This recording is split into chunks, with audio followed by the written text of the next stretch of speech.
Hello everyone, कैसे हैं आप लोग। मैं हूं आर एस धोनी। आप देख रहे हैं धोनीज मैथ सॉल्यूशंस। आज के इस वीडियो में हम लोग जो हमारी सीरीज है केस स्टडी बेस्ड क्वेश्चंस की, उसको कंटिन्यू करते हुए जो आपका चैप्टर नंबर 10 है उस पर कुछ केस स्टडी बेस्ड क्वेश्चन को डिस्कस करेंगे, ठीक है। और मुझे उम्मीद है इससे पहले आप लोगों ने जो प्रीवियस चैप्टर्स के जो केस स्टडी बेस्ड क्वेश्चन है उसको देख लिया होगा। क्यों? क्योंकि ये जो पार्ट है आपका एग्जामिनेशन पॉइंट ऑफ व्यू से बहुत इंपॉर्टेंट पार्ट है। आपका 12 मार्क्स का आने वाला है, ठीक है। तो आपको इसमें मास्टरी हासिल करनी है, तो इसके लिए आपको प्रैक्टिस करनी पड़ेगी, ठीक है ना। तो मैं आपको ये सजेस्ट करूँगा कि आप जो पिछले मेरे जो वीडियोज़ हैं उनको आप ज़रूर देखें, और पर्टिकुलरली चैप्टर नंबर 1 वाली जो वीडियो है उसको आप ज़रूर देखें, क्योंकि उसमें केस स्टडी बेस्ड क्वेश्चन के बारे में कॉम्प्रहेंसिवली डिस्क्राइब किया गया है। और उसमें ये डिस्कस किया गया है कि इसका मीनिंग क्या होता है, इसका ऑब्जेक्टिव क्या होता है, क्यों बोर्ड इसको देता है, इससे क्या फ़ायदे होते हैं, कैसे इसको हैंडल करना है एग्जामिनेशन में, ठीक है ना। तो ये सारी चीज़ों को देखने के लिए वैसे तो सब में डिस्कस करते हैं, लेकिन उसमें काफ़ी जब शुरू वाला वीडियो था ना तो चैप्टर नंबर 1 का, तो उसमें काफ़ी डिटेल में डिस्कस किया गया है, ठीक है ना। तो इसलिए उस वीडियो को आप जरूर देखें, और मैं तो कहूँगा सारे आपको देखने जरूरी हैं, ताकि आपको किसी भी क्वेश्चन से भी किसी भी चैप्टर से आपका आ सकता है, तो ठीक है ना। और ओवरऑल आपका कितना आना है 12 मार्क्स का। लास्ट का जो ई सेक्शन है आपका वो पूरा केस स्टडी बेस्ड क्वेश्चन का होगा। हाँ, इस बार ये फर्क है, पिछली बार तक इसमें केस स्टडी बेस्ड क्वेश्चन में एमसीक्यू टाइप होते थे, इस बार ऑप्शनल नहीं होंगे, बल्कि आपको आंसर लिखना पड़ेगा, ठीक है ना। ये फर्क है। तो शुरू करते हैं, और शुरू करने से पहले मैं आपको एक बार रिक्वेस्ट करूँगा कि आप, अगर आपको वीडियो पसंद आती हैं, अच्छी लगती हैं, तो आप इसको शेयर करें, लाइक करें, और चैनल में अगर आप लोग नए हैं तो ज़रूर इसको सब्सक्राइब करें, ठीक है ना। चलिए शुरू करते हैं। तो उससे पहले मैं आपको बताऊं केस स्टडी बेस्ड क्वेश्चन क्या होते हैं। Basically case study based question क्या है, एक इंसिडेंट या एक पैराग्राफ बेस्ड क्वेश्चन हैं। जैसे आपको हिंदी और इंग्लिश में जो होते थे अनसीन पैसेज होते हैं, उसको आप पढ़ते हैं, फिर उसके बाद उसको उस पर बेस्ड कुछ क्वेश्चन का आंसर करते हैं। In the same way you have to read the paragraph before attempting the question, ठीक है ना, based on that paragraph, and जो भी इन्फॉर्मेशन आपको दी है वो आपको नोट डाउन करते जाना है, ठीक है ना, ताकि आपको बार बार पैराग्राफ में नहीं जाना पड़े। ये आपको टाइम बचाने के तरीके बता रहा हूँ। आपको एक बार पढ़िए और जो जो इन्फॉर्मेशन दी है उसको नोट डाउन करते जाइए, और लास्ट में क्वेश्चन सॉल्व करते हुए आपको बहुत आसानी होगी। उसमें एक चीज़ और ध्यान देने वाली बात है, कभी कभी ये देखा गया है कि कुछ क्वेश्चन पार्ट ऐसे होते हैं, एक आध पार्ट ऐसे होते हैं किसी क्वेश्चन में कि उसमें उसका आंसर उस पर बेस्ड होता ही नहीं है, तो आपको इंडिपेंडेंटली भी आंसर आप कर सकते हैं कभी भी, ठीक है। लेकिन इसका मतलब ये नहीं है कि आपको पैराग्राफ नहीं पढ़ना है, पैराग्राफ आपको पहले पढ़ना है और अच्छी तरह समझना है, ठीक है ना। और 12 मार्क्स का आपका ध्यान देना है, तो आपको बहुत इंपॉर्टेंट पार्ट है आप लोगों का, ठीक है ना। और है ये यूजुअल क्वेश्चन, बेसिकली एप्लीकेशन है। उसका मतलब क्या है, कोई स्टडी बेस का मतलब क्या है, एप्लीकेशन। हम जो मैथमेटिकल कॉन्सेप्ट हमने जो लेसन में पढ़े हैं, जो थ्योरी पार्ट पढ़ा है, उसको हम डेली लाइफ में कैसे यूज़ करें, कहाँ यूज़ करें, कहाँ कहाँ यूज़ कर सकते हैं, इसी पर बेस क्वेश्चन इस केस स्टडी बेस क्वेश्चन के अंदर में पूछे जाते हैं, ठीक है ना। तो चलिए शुरू करते हैं। तो आज हम चैप्टर नंबर 10 जो आपका है सर्कल्स का, उसको उसमें कुछ क्वेश्चन देखेंगे, ठीक है ना। तो फर्स्ट क्वेश्चन देखते हैं। देखो एक मैंने क्वेश्चन लिखा है आप लोगों के लिए। क्या है, Varun has been selected by his school to design logo for sports day T shirt for students and staff, ठीक है।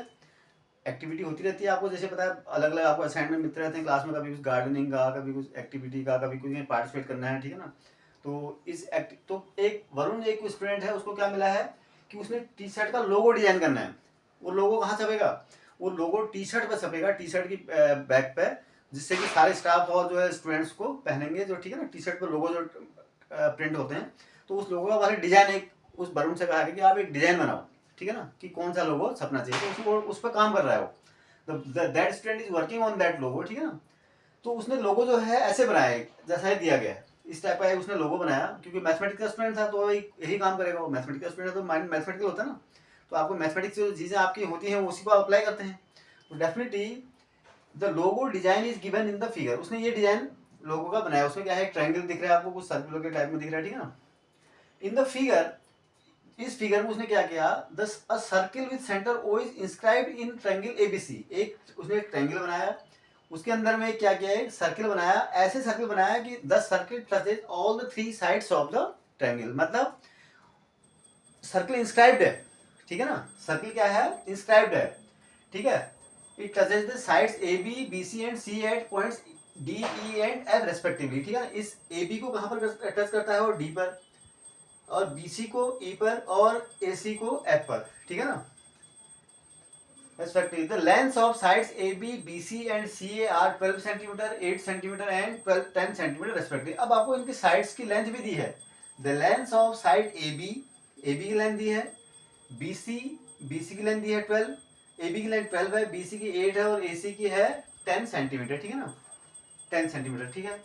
Find the length. अब आपको जो ये तो आपने थीम पढ़ लिया. ठीक है ना. अब आपको क्या करना है, इसमें बेस कुछ क्वेश्चन पूछे गए हैं, वो क्वेश्चन को आपको सॉल्व करना है. ठीक है ना. तो क्वेश्चन क्या है, find the length of side A B, length of A D, sorry length of A D, ये लेंथ निकालनी है.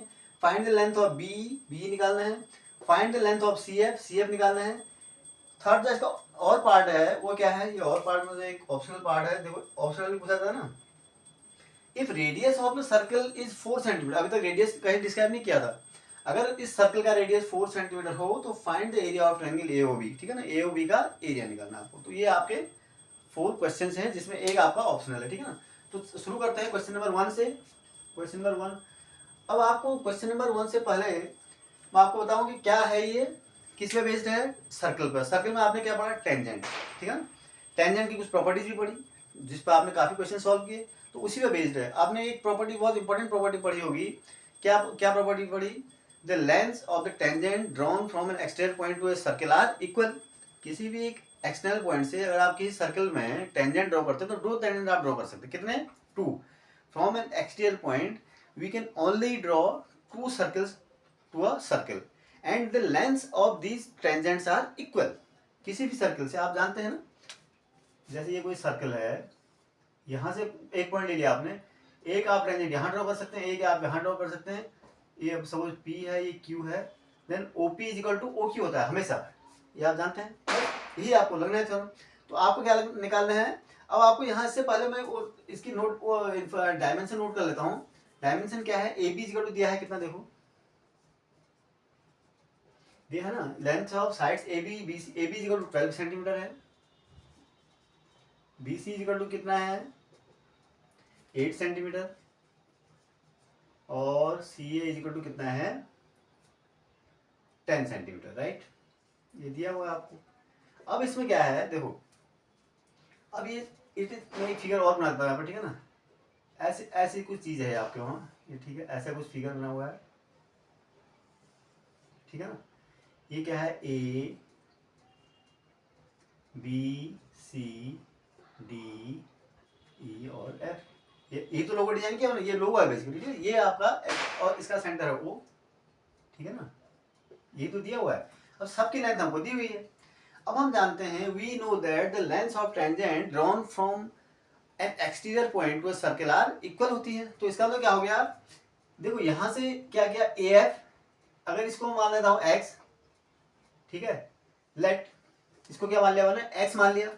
तो AD हम यहाँ पर लिखूंगा मैं, आप लिख लो यहाँ पर क्या है, एक जो पूरी सॉल्व मैंने, since length of tangents drawn from an exterior point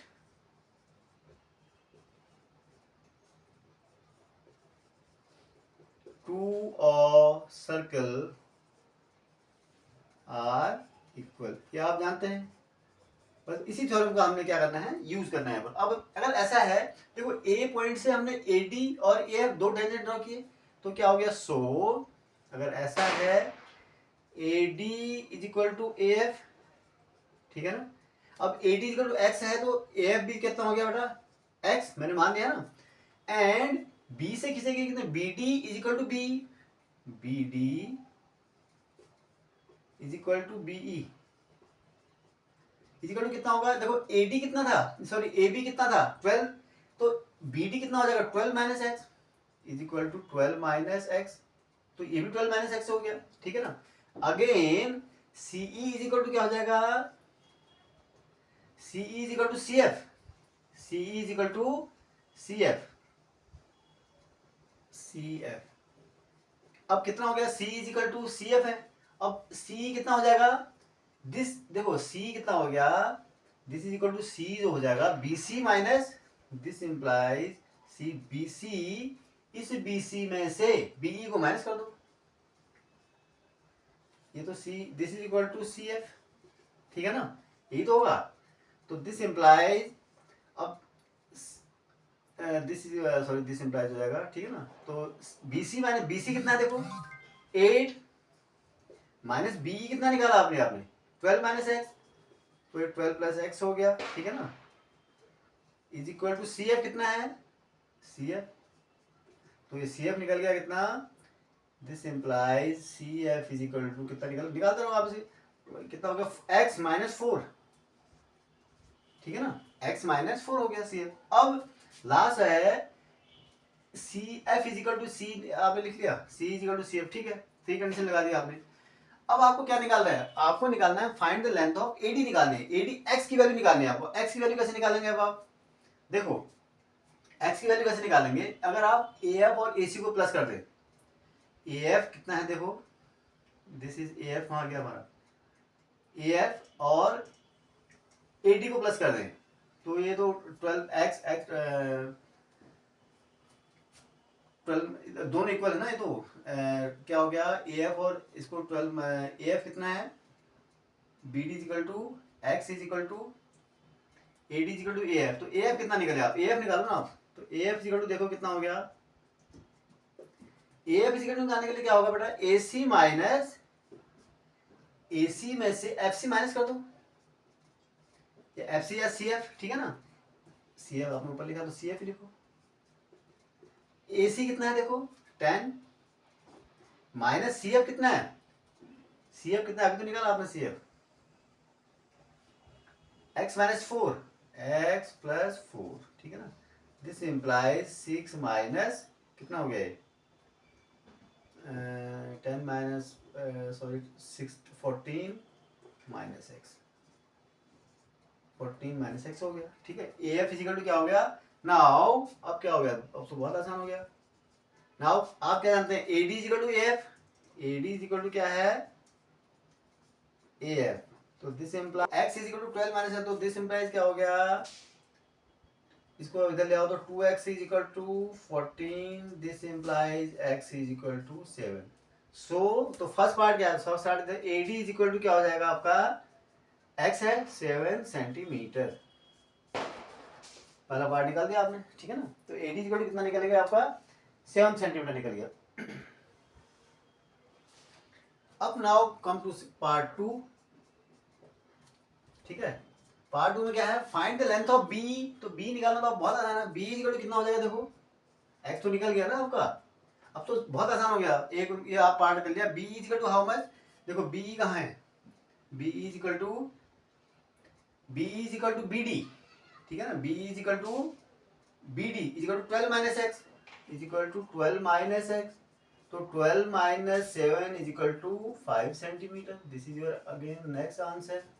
now come to third part, third part में क्या पूछता है, सेकंड हो गया, थर्ड में find the length of C F, C F भी आप बहुत, सी एफ इजिकल टू क्या हो जाएगा, देखो सी एफ कहाँ है, सी एफ इजिकल टू ये तो है x minus 4, x minus 4, x कितना था 7, 7 minus 4 is equal to 3 centimetre, this is your answer. बस फर्स्ट पार्ट निकालने में आपको दिक्कत थी। कम टू इसके और पार्ट में आते हैं, और पार्ट में क्या है, if the radius of the circle is 4 centimetre, यहाँ पर थोड़ा सा आपको सोचना पड़ेगा, रेडियस का मतलब हो गया ड्रॉ, देखो यहाँ पर से आप इसको परपेंडिकुलर, ये रेडियस है, और आप जानते हैं radius to the point of tangent is perpendicular to the tangent, ठीक है ना, ये जो रेडियस होती है, ये अगर इस पॉइंट ऑफ टेंजेंट से अगर आप जहाँ पर टेंजेंट करें यहाँ से कोई रेडियस ड्रॉ करेंगे तो ये हमेशा टेंजेंट के परपेंडिकुलर होती है, पता है, ये आपको एंगल पता है, तो इसका मतलब क्या होगा, आपको इस ट्रायंगल का एरिया निकालना है एओबी का। सो अब एओबी हमें ए बी पता है और हाइट पता है, तो area of triangle AOB is equal to 1/2 base into height, ये बेस है ना, A B into OD, OD समझ आ रहा है, this is equal to 1/2, A B कितना है बेटा, A B is given as 12, और आपको रेडियस दिया हुआ कितना 4 सेंटीमीटर, ओडी कितना है 4 सेंटीमीटर दिया हुआ है, ये इसका एरिया हो गया, ठीक है ना, तो 2 2 जा 4 यानी 24 centimetre square. This is the area of this triangle AOB, ठीक है ना। तो इस तरीके से करेंगे। ये इसमें थोड़ा फर्स्ट पार्ट में आपको थोड़ा सा लेंथी लगेगा, अदरवाइज फर्स्ट पार्ट में एक बार आपने एक्स की वैल्यू निकाल दी, then it is very easy to calculate other parts, ठीक है ना, other lengths ADB CF whatever, right. तो इस तरीके से आप इसको क्वेश्चन को सॉल्व करेंगे, ठीक है ना। तो ज़्यादा मुश्किल नहीं होते हैं, वैसे यूजुअल क्वेश्चन है, ठीक है। चलिए क्वेश्चन नंबर 2 देखते हैं, ठीक है। तो चैप्टर जो सर्कल्स का हमारा चैप्टर, उसमें चैप्टर में क्वेश्चन नंबर 2 एक डिस्कस करते हैं, क्या है। देखो सबसे पहले हम थीम पढ़ेंगे, ठीक है। थीम पढ़ते हैं। क्वेश्चन में क्या है, the people of a small village want to construct concrete road in their village, ठीक है ना। एक कोई गांव है, विलेज है, वहाँ पर जल्दी आपको देखा हुआ है। तो गांव में क्या होता है कि रोड्स का जनरली प्रॉब्लम रहता है, ठीक है ना। तो वहाँ के लोगों ने क्या डिसाइड किया कि एक रोड जो है उनके गांव से के पास से बननी चाहिए, ठीक है। उन्होंने बनाना की सोच रहे हैं वो लोग, ठीक है ना। The road cannot pass through the village, but the villagers want the road should be at a smaller distance from the center of the village. अब सर्किल देखो, जो विलेज है वो विलेज एरिया एक सराउंडिंग होता है ना विलेज का, ठीक है। तो उसका एक विलेज का जो एरिया है वो क्या है, वो ऑलमोस्ट सर्कुलर है विलेज का एरिया, ठीक है ना। विलेज का एक सेंटर है उसका, ऑलमोस्ट सर्कुलर है, ठीक है ना। परफेक्टली सर्कल तो नहीं होता, लेकिन ऑलमोस्ट सर्कुलर है, ठीक है ना। उसका जो बाउंड्री है पूरी, लेकिन वो उसमें कंडीशन यह है, जो रोड बनाना चाहते हैं उसमें क्या प्रॉब्लम है कि वो रोड सेंटर से नहीं जा सकती, आपके गांव के बीच से नहीं जा सकती, बट फिर भी तो विलेजेस चाहते हैं कि वो गांव के ऐसे जाए कि वो सेंटर से स्मॉलेस्ट डिस्टेंस पे हो। गांव के जो सेंटर है जो विलेज का, वो O है, C है, इससे वो स्मॉलेस्ट डिस्टेंस से रोड जाए, वो ऐसा विलेजर्स चाहते हैं, ठीक है ना। ऐसे प्लान कर रहे हैं वो, राइट, ठीक हो गया, ठीक। अब फिर नेक्स्ट पढ़ते हैं। From the centre of the village, suppose the road start from a point O। Road यहाँ पर से स्टार्ट होती है, मान लो आप, ठीक है ना, O पॉइंट से कोई भी रोड कहीं पर से भी, ठीक है। Which is outside the circular village, ये O कहाँ लाई करता है, this is in the exterior of this circular area, ठीक है ना। सर्कल के बाहर लाई कर रहा है, दिख रहा है आपको फिगर में, ठीक है। Is outside the circular village and touch the boundary of the circular village at point A। अब रोड यहाँ से शुरू होती है, ठीक है। तो रोड इस तरह से बनाई उन्होंने कि यहाँ से शुरू हुई, और जो सर्कुलर बाउंड्री है इस विलेज की, इस देखो इस विलेज की जो सर्कुलर जो बाउंड्री का सेंटर C है, ये उसकी सर्कुलर बाउंड्री है, इसको टच करते हुए रोड जा रही है, और यही वो, ठीक है ना। तो ये कंडीशन है, इस तरह से उन्होंने रोड कंस्ट्रक्ट की, एट पॉइंट A पर टच करती है, such that OA is equal to 21। अब हम न्यूमेरिकल फिगर क्या दिया है, OA is equal to 20, this OA is equal to कितना है, इसका जो क्वेश्चन नंबर 2 है हमारा, OA कितना दिया हुआ हमारे को 21 मीटर, राइट। OA मतलब दिस डिस्टेंस, राइट, ठीक है। चलिए, and also the straight distance of the point O from the center C of the village is 29 meter. Straight distance between the center and the point O, यानी ये CO, ये given है आपको कितना है, it is equal to 29 metre, ठीक है ना। तो दो चीजें आपने पढ़ते पढ़ते नोट कर दी, यही आपकी इंपॉर्टेंट है, ठीक है। This information is important for you answer करने का, जो आने वाले क्वेश्चन जो आंसर करने आपको, ठीक है ना। चलिए, ये तो आपको समझ में आ गया भाई, ये विलेज के कोई विलेज का सराउंडिंग एरिया है, ठीक है ना। इसके अंदर पूरा गांव है, और ये विलेज का लगभग बाउंड्री है। इट इज ऑलमोस्ट सर्कुलर, ठीक है, सर्कुलर शेप में है। यहाँ से एक रोड जानी है, which is passing through the point A touching the boundary of the circle eight A, है ना। ये A पर एक पॉइंट है सर्किल के बाउंड्री पर, इसको रोड जो है टच करते हुए जाती है। This OA is equal to 21 metre and this CO is equal to 29 metre, where C is the centre of the village, ठीक है ना, यानी सर्किल का सेंटर है, ये मान के आप चलो। Now come to the question number 1, इसका पार्ट नंबर 1 है, find the shortest distance of the road from the centre of the village, ठीक है। Find the shortest distance of the road from the centre, यानी CA निकालनी है आपको।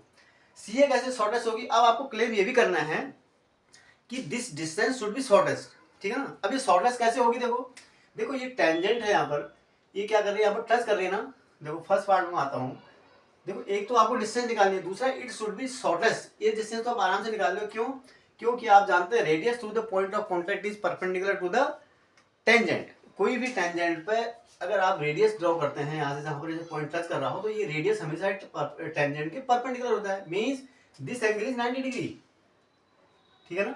ये angle 90 degree होता है आप जानते हैं। तो और आपने क्लास 9th में एक थ्योरम पढ़ी थी, एक फैक्ट था कि जो शॉर्टेस्ट जो परपेंडिकुलर डिस्टेंस होती है कहीं से एक पॉइंट दो लाइंस के बीच में, वो क्या होती है, शॉर्टेस्ट डिस्टेंस होती है। या किसी पॉइंट से किसी लाइन की अगर आपको डिस्टेंस लेनी हो तो आप क्या लाइन, कौन सी लेंथ लेते हैं भाई, ये है एक ये लाइन है, एक ये पॉइंट है, इससे इस पॉइंट से इस लाइन की आपको लेंथ, आपको डिस्टेंस लेनी है, तो that distance should be least, smallest distance लेते हैं हम। और स्मॉलेस्ट डिस्टेंस क्या होती है, परपेंडिकुलर, यानी इस पॉइंट से आप क्या करेंगे, एक परपेंडिकुलर इस पर डालेंगे, यही डिस्टेंस इस O से इस P इस लाइन की डिस्टेंस है। ये नहीं कि यहाँ से ये भी तो ले सकता था मैं, but this is not allowed, this is not the distance between this point O and this line L. If we are talking about distance between point O and the line L, then we always talk about the smallest distance, and the smallest distance is the perpendicular distance हमेशा, ठीक है ना। तो हम हमेशा क्या लेते हैं, परपेंडिकुलर डिस्टेंस लेते हैं, ठीक है ना। तो इसका मतलब ये हो गया कि हमें यहाँ पर भी परपेंडिकुलर शॉर्टेस्ट डिस्टेंस लेने का मतलब, ये हमने अगर ये परपेंडिकुलर है, इसका मतलब ये OA डिस्टेंस, CA डिस्टेंस क्या है, ये शॉर्टेस्ट है उस रोड से। This distance is definitely shortest from the centre to the point A, ठीक है ना, ये तो हो गया। Now we can find this distance कितनी है। अब इसमें पाइथागोरस थ्योरम लगाएंगे हम लोग, क्यों 90 डिग्री होता है इन ट्रायंगल। इन ट्रायंगल क्या है, AOC में, देखो आप AOC में क्या हो जाएगा बेटा, देखो पाइथागोरस थ्योरम लगाएंगे, राइट एंगल है ना, तो पाइथागोरस थ्योरम में OC का स्क्वायर क्या हो जाएगा, this is equal to AC का स्क्वायर प्लस क्या, AO का स्क्वायर, ठीक है ना। अब आपको निकालना क्या है, you have to find AC, तो this implies AC square is equal to OC square minus AO square, ठीक है। यहाँ तक कोई कंफ्यूजन, ठीक है। This is the Pythagoras theorem आपने अप्लाई किया ना। पाइथागोरस थ्योरम क्या कहते हैं, in a right triangle sum of the squares of two sides या two legs is equal to the square of the third side, यही तो आपकी पाइथागोरस थ्योरम होती है। अब यहाँ पर हाइपोटेनस है, और हाइपोटेनस पहचानने की क्या तरीका है, सबसे पहले सबसे इंपॉर्टेंट चीज कि जो राइट एंगल है उसके अपोजिट साइड हमेशा हाइपोटेनस होती है और वो लॉन्गेस्ट होती है। तो दिस इज इक्वल टू, देखो कितना OC कितना दिया हुआ है आपको, इट इज योर 29 का स्क्वायर माइनस AO कितना है 21 का स्क्वायर, राइट। तो दिस इज इक्वल टू कितना होता है 841, 29 का स्क्वायर आप जानते हैं, इसकी 441 इज इक्वल टू कितना हो गया 400। तो this implies AC is equal to कितना हो गया 20 metre, square root of this होगा ना। This is your answer, means the shortest distance between the centre of the circle या centre of the village to the point A is 20 metre. Shortest क्यों होगी ये मैंने आपको पहले बता दिया, because this is the perpendicular distance between this point and the line, ठीक है ना, या टेंजेंट जो भी करो आप। नाउ कम टू पार्ट 2 में आते हैं, ठीक है। पार्ट 2 में क्या कहता है, देखो which concept should be applied to find the shortest distance। भी ये यहाँ पर एक तो आपने क्या कौन सा अप्लाई किया, तो शॉर्टेस्ट डिस्टेंस होने के लिए क्या होना चाहिए, एक तो कॉन्सेप्ट ऑफ टेंजेंट यूज किया हमने। क्यों, अगर ये टेंजेंट नहीं होता तो ये शॉर्टेस्ट डिस्टेंस को हम पे कह नहीं सकते थे ना। ये सिर्फ सिंस क्या है, since AO is tangent to the circle, ठीक है। So angle CAO is equal to, तभी तो 90 डिग्री है, because the radius through the point of contact is perpendicular to the tangent, इसीलिए 90 डिग्री है, इसीलिए, और इस 90 डिग्री होने की वजह से ही ये शॉर्टेस्ट है। तो we applied the concept of tangent to find the shortest distance, ठीक है ना, कि to claim that this distance is shortest. हमने क्या किया, basically Pythagoras sorry tangent, concept of tangent को हमने यूज किया, ठीक है ना। और भी हैं, और पाइथागोरस थ्योरम का तो हमने फाइंड करने में यूज किया ही किया, ठीक है ना। You can always state that Pythagoras theorem has also been used to find the distance, ठीक है ना। राइट ट्रायंगल है, ठीक है। दिस इज योर आंसर, ठीक है, आप लिख लेना इसको। Now come to third part, first हो गया, सेकंड हो गया, थर्ड में आते हैं। If a point is inside a circle, how many tangents can be drawn from that point. If a point is inside a circle, how many tangents can be drawn from that point। यानी आपको पता होना चाहिए, जो tangent की हम बात करते हैं हमेशा हम क्या करते हैं, सर्कल के एक्सटीरियर पॉइंट पर बात करते हैं, ठीक है, सर्कमफ्रेंस के एक्सटीरियर पॉइंट पर, ठीक है ना। इंटीरियर पर, सर्कल के इंटीरियर पर या इंटीरियर से किसी भी पॉइंट पर हम लोग टेंजेंट ड्रॉ नहीं कर सकते। तो the answer of this question is 0। How many tangents can be drawn to a circle if the point is inside the circle, ठीक है ना, तो it means we can not draw any tangent in this case. तो number of its answer is 0, ठीक है ना. ये तो है, if a point is inside a circle how many tangents can be drawn. उस inside की जब बात करेंगे तो ना हम किसी इनसाइड पॉइंट से किसी सर्कल में टेंजेंट खींच सकते हैं और नहीं किसी इंटीरियर पॉइंट पे हम टेंजेंट खींच पाएंगे. हम टेंजेंट जब बात करते हैं सर्कल की, we always talk about the exterior point पे. यहाँ पर अब कोई कहते हैं हम तो यहाँ पर खींच दो टेंजेंट, तो वी कैन नॉट ड्रॉ, या यहाँ से खींच के टेंजेंट दिखा दो. No, we always talk about the exterior point when we are talking about the tangent. तो टेंजेंट का मतलब हो गया हम कोई एक्सटीरियर पॉइंट को ही लेंगे, ठीक है ना. तो इसका मतलब हो गया इसमें हम खींच ही नहीं सकते. इसका नेक्स्ट है और पार्ट, ठीक है ना. और पार्ट में क्या है, if we draw two tangent roads, ठीक है, sorry, tangent roads at the end of a diameter, these roads will be parallel, is it true. हाँ ये है, देखो ये कह रहा है इस तरीके से, एक रोड तो ये है. अगर ये कहता है एक डायमीटर खींच लो, अब ये रेडियस होता है ना, इसको मैं ज्वाइन कर देता हूँ ऐसे लाइक दिस, ठीक है. यहाँ पर मेरा ये डायमीटर हो गया, तो uh suppose this point is B मान लेता हूँ. ए बी जो डायमीटर, ये कहता है if we draw tangents at the end of this diameter, मतलब ए पर तो टेंजेंट हमने पहले खींचा ही है, this is A O line is tangent. B पर भी एक टेंजेंट खींचा मैंने, ठीक है, suppose this is your M B भी एक टेंजेंट है मान लो. ये कहता है ये दो रोड से मान लो आप, लाइन का मतलब ये this is road, if we construct another road like this which we are drawing at the touching the circular boundary at point B, ठीक है ना. तो ये कहता है at the end of diameter the roads will be parallel. क्या ये parallel होंगे? बिल्कुल ये पैरेलल होंगे, ये आप जानते हैं. देखो इसके बहुत से रीजन इसमें लॉजिक आप दे सकते हो. ये एंगल कितना होगा, अगर ये टेंजेंट है तो क्या होगा एंगल, ये कितना होगा ए सी बी, इसको मैं एन मान लेता हूँ, मान लो C B N is equal to 90 degree होगा. क्यों 90 होगा, क्योंकि ये भी तो जो लॉजिक यहाँ लगाया था वो यहाँ लगाया. Tangent radius through the point of contact is perpendicular to the tangent. किसी भी कोई भी रेडियस अगर हम ड्रॉ करें ऐसे पॉइंट से पास करें उसको जो कि उस पॉइंट जहाँ पर टेंजेंट और ये सर्कल का कॉन्टैक्ट है वहां से अगर कोई रेडियस ड्रॉ करें तो हमेशा टेंजेंट के परपेंडिकुलर होता है, ठीक है ना. मीन्स ये एंगल 90 डिग्री होता है. अब ये पूरा डायमीटर ये तो आपको दिया ही है, ए बी जो डायमीटर, एंड ए बी क्या है, इज ऑफ डायमीटर. तो क्या हो गया ये, अब ये एंगल कौन से हैं, O A C. So angle O A C and O A C and C B N क्या है, ये अल्टरनेट एंगल्स है. कैसे एंगल है ये, अल्टरनेट एंगल्स हैं. अब ये अल्टरनेट एंगल्स है, इसमें अल्टरनेट एंगल तो है, ये दो लाइंस हैं. अब इनमें ट्रांसवर्सल क्या है, ए बी ट्रांसवर्सल है, ठीक है ना. ए बी क्या है, ट्रांसवर्सल है. तो क्या हो गया, अल्टरनेट एंगल्स आर इक्वल है. Angles and angle O A C is equal to angle C B N is equal to 90 degree. ये दोनों 90 डिग्री है.